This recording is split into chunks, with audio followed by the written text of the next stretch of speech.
Hi everyone, I'm Ashfiatul Mardhiyyah from 4B. In this video, I will summarize some articles for you. The topic will be so engaging, especially for those of you who are learning and developing your English skills.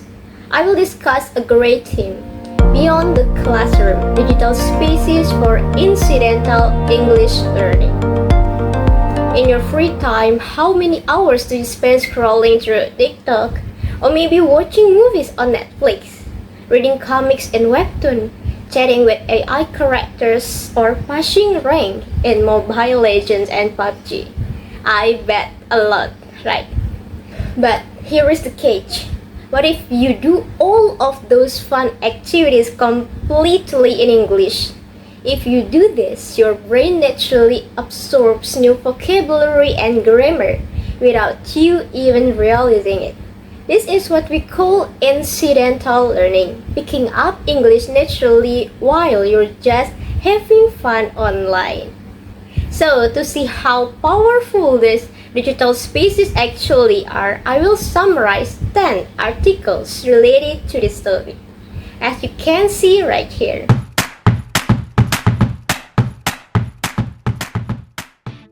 Okay, now let's jump straight into the first article. The first article is written by Feng Teng, titled Incidental Vocabulary Acquisition from Reading Only and Reading While Listening, Multidimensional Approach. The purpose of this study was to see how English learners pick up new vocabulary naturally without actually studying it. The researcher wanted to know what works better, just reading a story or reading a story while listening to the audio at the same time. The result? Both method actually helps you learn new words, but reading while listening is much more effective.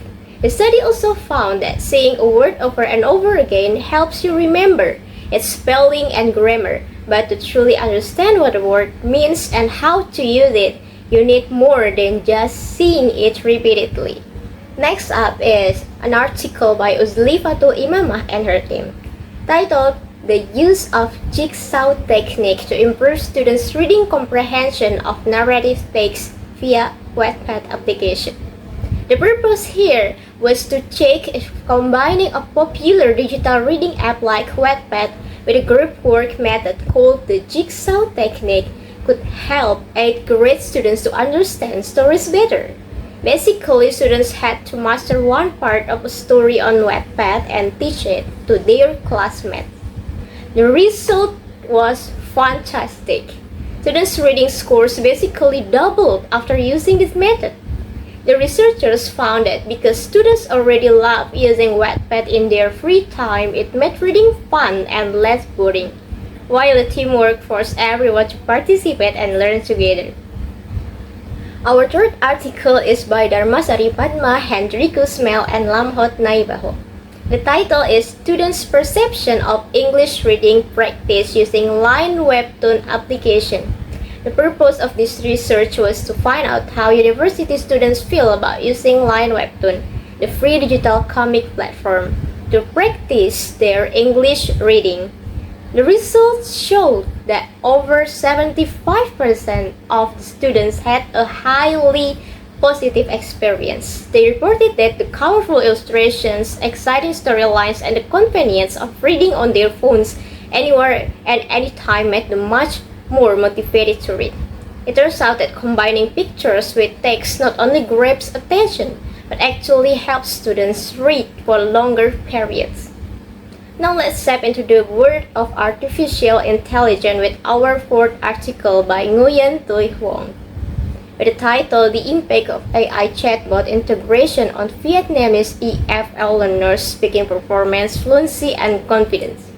The purpose of this study was to see what happens when university students practice their English speaking skills with an AI chatbot, specifically ChatGPT, for over 8 weeks. The researcher wanted to know if chatting with an AI could improve their speaking fluency and make them feel more confident.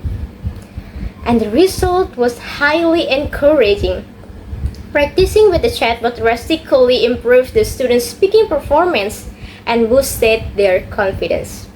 Interestingly, the students who started out with the lowest confidence actually gained the most. The study highlights that because AI doesn't judge you, it creates a safe, anxiety-free space for students to practice speaking English. Next, let's look at a massive study by Owen Lee and Kenneth Joseph titled A Large-Scale Analysis of Public-Facing Community-Built Chatbots on Character AI.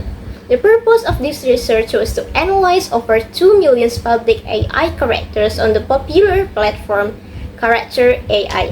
The authors wanted to see what kinds of cultural themes, relationship styles, and power dynamics are being built into these community-made chatbots that millions young people interact with every day. The result revealed that at least 1 in 4 characters is tied to pop culture fandoms like anime and video games. However, the researchers also found a lot of toxic relationship tropes and characters acting as informal mental health support booths without safety filters. It serves as a reminder that while AI platforms are highly engaging spaces for informal learning, they also come with hidden ethical and social risks. Our sixth article is by Tang Nguyen Phan and Han Nguyen Thi titled The Impacts of Mobile-Assisted Language Learning or MALL on Freshmen Vocabulary Acquisition and Their Perspectives. The purpose of this 8-week study was to explore how using mobile phones for learning, known as mobile-assisted language learning, affects first-year university students' vocabulary and their overall attitude toward technology. The results showed that students made massive vocabulary gains right after the mobile learning project. Even better, the students were incredibly enthusiastic about it, showing positive attitudes across the board. The researchers concluded that mobile phones are incredibly accessible, motivating, and powerful tools for building vocabulary, especially in classrooms where traditional resources might be limited. Moving on to our 7th article by Fauzia and Novita Diana. The title is Exploring Students' Informal Digital Learning of English, or IDLE, and Self-Regulated Language Learning from a Socio-Cultural Perspective. The purpose of this study was to look at how nearly 200 Indonesian university students use digital tools like YouTube, Spotify, and social media to learn English informally outside the class. The researchers wanted to know how much their personal self-control and motivation drive this kind of independent learning. The results showed that self-regulated learning and personal motivation are huge predictors of how much students learn online. In fact, managing your own learning accounts for almost half of your digital language engagement. The study also found that doing this helps students feel like they belong to a global community, using apps for daily practice while being supported by family and peers. Okay, next, let's look at the 8th article, a massive review by Satsuki Kurokawa and her team with the title Incidental Vocabulary Acquisition Through Caption Viewing, a meta-analysis. The purpose of this study was to combine data from 49 different research projects to see if watching English videos with English captions on the screen actually helps people pick up new vocabulary naturally. The result is a definitive yes. Watching videos with captions consistently beats watching without captions when it comes to learning new words. It works best for intermediate learners and when using videos made specifically for language learning. Captions are especially great for helping you recognize the spelling and grammar of a word, even more than learning its deep meaning. Our 9th article is by Asifa Qasim titled Impact of Digital Games and Incidental Vocabulary Acquisition of Pakistani High School Students. The purpose here was to explore how online multiplayer video games help high school students pick up English vocabulary without even trying, simply by playing and hanging out in digital worlds.